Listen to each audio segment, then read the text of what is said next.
السلام علیکم ناظرین، آپ دیکھ رہے ہیں سریام CID نیوز۔ میں ہوں پروین۔ خبر شامل کرتے ہیں ہارون آباد سے، جہاں سے ہمیں رپورٹ کر رہے ہیں ارسلان UD۔ ان کا کہنا ہے ہارون آباد الیکشن بار ایسوسی ایشن 2020 اور 2021۔ ہارون آباد تحصیل بار ایسوسی ایشن کے انتخابات کے بعد نتائج کا اعلان۔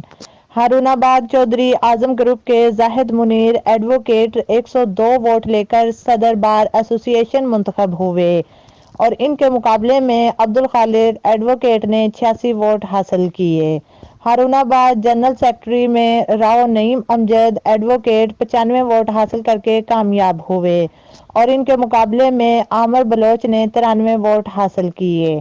ہارون آباد جیتنے والے امیدواروں کے حامیوں نے مٹھائیاں تقسیم کی اور ڈھول کی تھاپ پر بھنگڑے ڈالے اور ایک دوسرے کو مبارکباد پیش کی۔ مزید جاننے کے لیے دیکھتے رہیں سریام CID۔